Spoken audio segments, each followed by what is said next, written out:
Later on in the paper, Huckabee says, Newt Gingrich and I, have no substitute for your support today.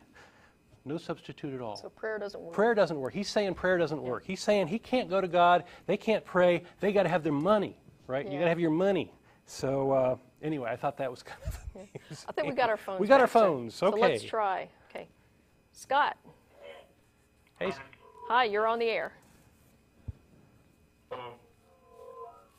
I was wondering what he's on Luciferianism and Satanism. Okay. Satanism. What do we think of Satanism? I think it's silly. Yeah, I agree. There's a bunch of people who are tongue-in-cheek, let's make fun of the religion, and they claim to be Satanists, mostly just to poke on the nerves of people who are believers. And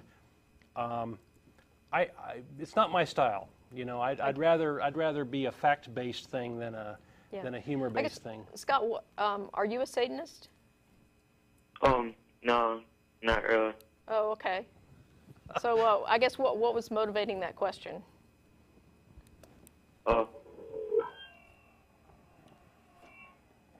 Why did you ask the question, Scott?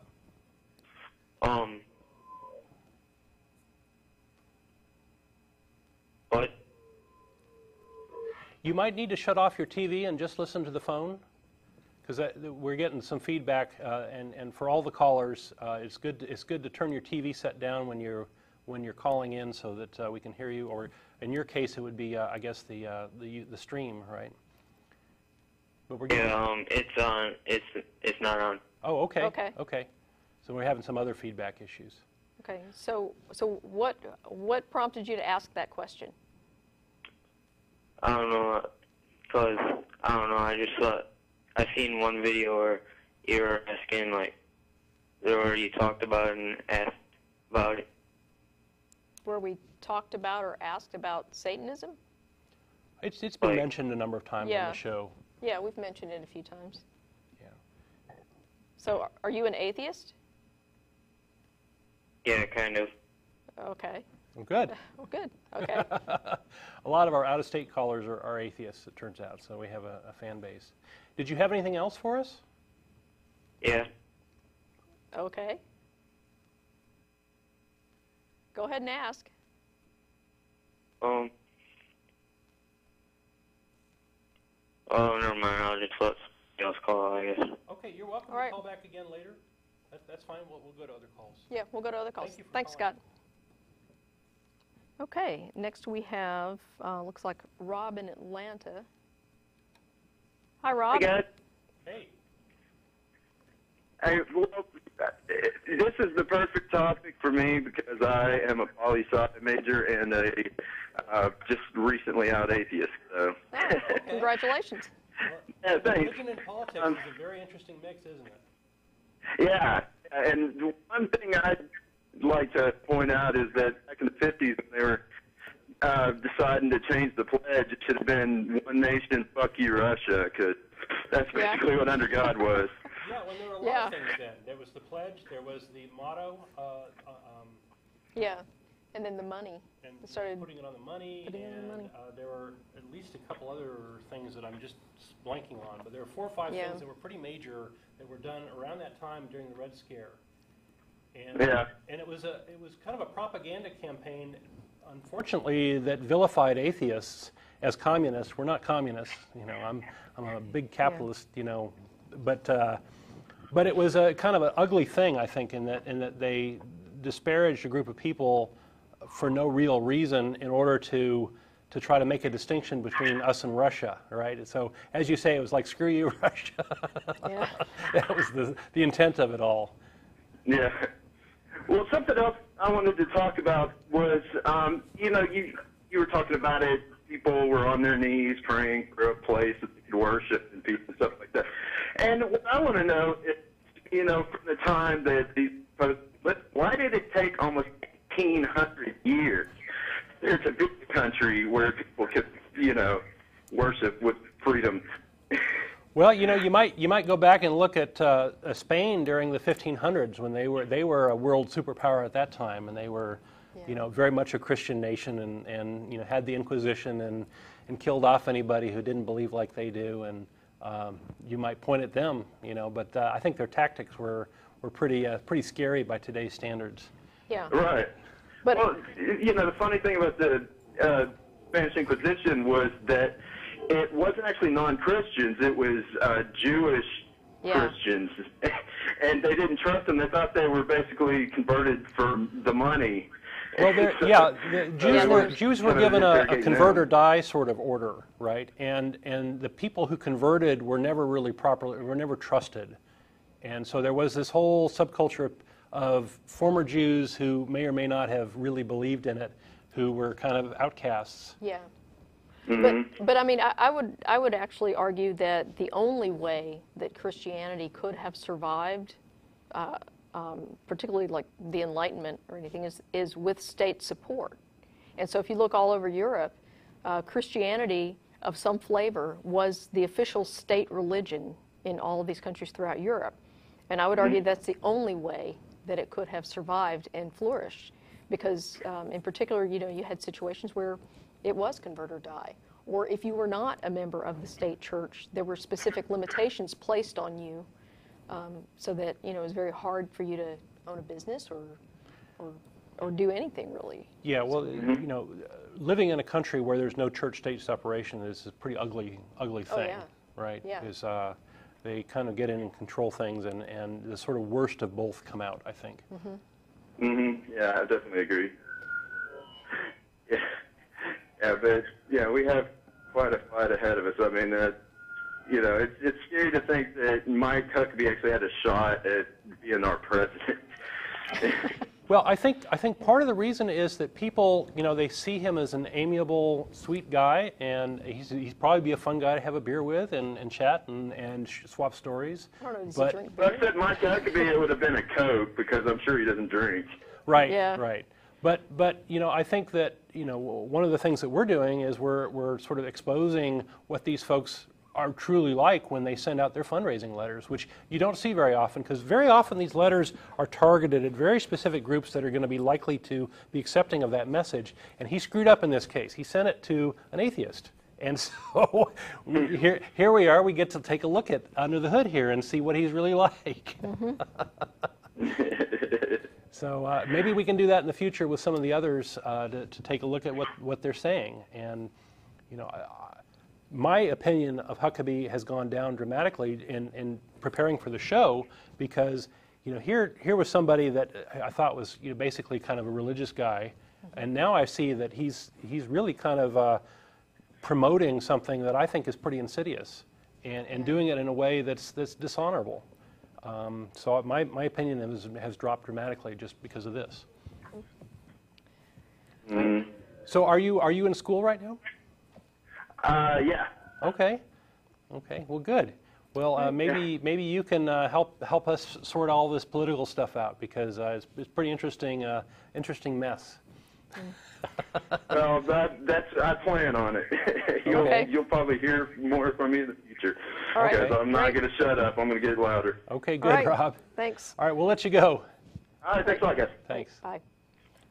All right. Speaking of which, if you need to contact us at times other than when we're live here, you can do so by emailing our TV list, which is tv@atheist-community.org. That's right. Yeah. That's right. And we all the people behind the scenes here, the hosts and the crew, read those letters. We don't have time often to respond to all of them. We're getting quite a deluge of those letters. And after the show, where are we going? We are going to El Arroyo. We'll be there around 6 after the show. And if you want to know, you can actually go to our website at www.atheist-community.org. There you'll find a map to El Arroyo. And we'll be there about 6 for post-show dinner. If you're an atheist or atheist-friendly person, you're welcome to join us. You do not have to be a member of the ACA to join any of our activities. Yeah. We welcome people to come down. If you're planning a trip, it's near 5th and Mopec, just to give you a rough idea where it is. Okay. And we've got a couple more callers on the Okay. line here, so let's go to, call line number 2 for Steve in Connecticut. Steve, you're on the air. Hello? Hello. Hi. Hi there. I love to say I love you guys. You guys are great. I watch your show as much as I can. Thank Well, you. thanks. I have to say I kind of worship you guys. Don't do that. Yeah, don't do that. We're not worthy of that. You guys are coming a little distorted over the phone. But Yeah, we're having a number of try my best technical to make out difficulties what I can today. hear from you guys. Okay, what do you got for us? Sorry, what's that? What do you got for us today? Oh, I have a list of 50 questions I would love to ask you guys. That's too many for the TV show. No. Why don't you ask one? One of them. Yeah, and then you Well- can send the others an email, and maybe we'll try to get to it. Okay, well, I just want to say that you could say I was born an atheist because my We all were, parents weren't never we? forced their beliefs onto me. Okay. Yeah, we're all born atheists, right? We don't believe in God. It has to be taught. But go ahead. Oh, yeah, obviously. Yeah, We're all yeah. natural But, born I mean, atheists. I have a list of questions, that I was hoping to run through all you guys, but, it's impossible to just ask No. one. No, we can't. Hit us with your best one. The best one. Yeah, the best one. Or the man, one. that is so hard to ask. Maybe you guys could talk about can you read the Bible in a public school as literature? Yes. Yes. Oh, yeah, obviously. See how easy that was? Just ask one question? Okay, ask another I have one. a list of the 50 of them, and most of them are yes or no questions. So just to elaborate just a little bit, if you're using the Bible to promote your religion or advance your religion, that's a no-no, right? Because that gets correct. into this Establishment Clause thing. But if you are studying it as literature or as cultural relevance, they're actually, that's just fine, and that's constitutionally allowed. And there's actually classes here in Texas where they've tried to do that. And I think that literacy in the Bible and the Quran and these sorts of things, if you have a broad literacy, is a good thing. Yeah.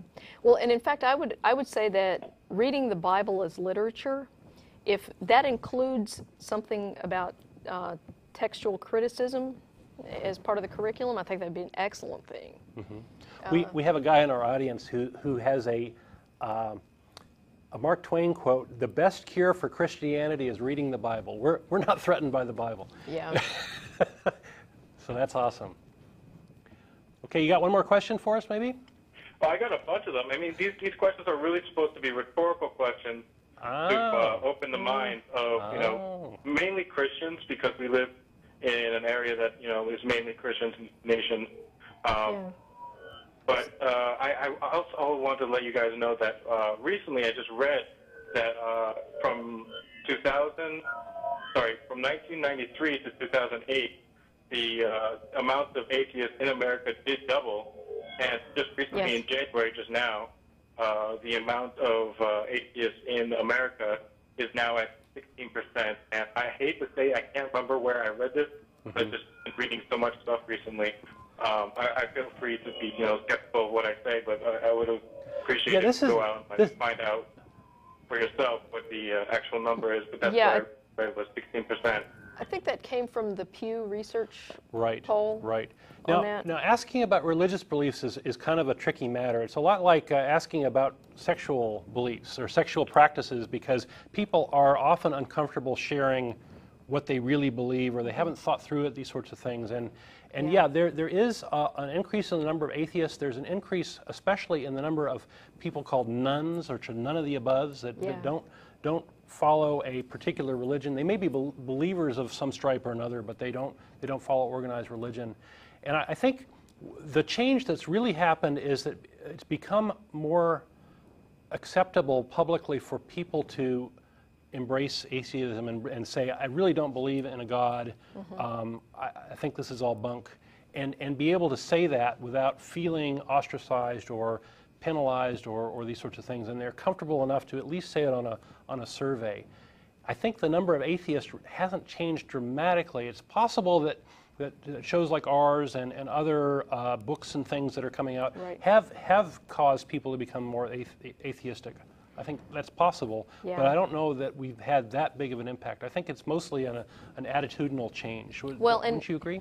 Yeah, and not only that, but I think that in some of these surveys, the way you ask the question will Matters a determine lot. Oh, yeah. what kind of answer you get. Because if you ask someone, are you atheist, agnostic, secular, humanist, you go down this list, now